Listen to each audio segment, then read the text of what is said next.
এই নির্বাচিত সরকার শ্রমিকের রক্তে পাড়া দিয়ে আজকে প্রধানমন্ত্রী হয়েছে জনাব তারেক সাহেব। রিক্সা শ্রমিক বলেন, এই প্রেস ক্লাব দিয়ে রিক্সা শ্রমিকের রক্তের উপরে দাঁড়িয়ে আজকে নতুন 26 সালের সরকার গঠন হয়েছে। আশুলিয়া, সাভারে, চট্টগ্রামের নারায়ণগঞ্জে শ্রমিকদের আগুনে পুড়িয়ে মারা হয়েছে। সেই রক্তের উপরে দাঁড়িয়ে তারেক জিয়ার সরকার ক্ষমতায় এসেছে। তাহলে আমরা প্রত্যাশা করি তাদের নেতৃত্বে একটা শ্রম কমিশন তৈরি হবে, বাঁচার মতো মজুরি তৈরি হবে। আজকে স্বৈরাচার শেখ হাসিনা পালিয়ে গেছে। কার জন্য পালিয়েছে? শ্রমিকদের জন্য পালিয়েছে। এই আন্দোলন শুধু ছাত্ররা করে নাই, শ্রমিকরা করেছে, সাংবাদিকরা করেছে।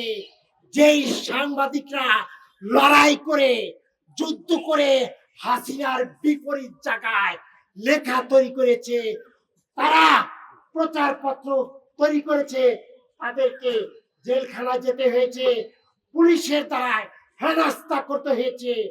আজকে 2026 সালে সংবাদপত্রে যতগুলো ওয়েজবোর্ড আছে বাস্তবায়ন করতে হবে তথ্যমন্ত্রীকে। তা না হলে প্রেস, বাধাই শ্রমিক, মেল পিয়ন, যে মেল পিয়নরা এই মন্ত্রণালয় পত্রিকা দেয়, অফিস পিয়নরা মন্ত্রণালয় পত্রিকা দেয়, অথচ যে বাধাই কারক পত্রিকা বাধাই করে সারা বাংলাদেশে ছড়িয়ে দেয়, তাদেরকে কিন্তু কোনো ওয়েজবোর্ড দেওয়া হয় না। তাই আমি বলবো 2026 সালে বিএনপি সরকার আর তার জোটের সাথে যেই সব মন্ত্রীরা মন্ত্রী হয়েছে তাদেরকে শ্রমিকদের পক্ষে সংসদে কথা বলতে হবে।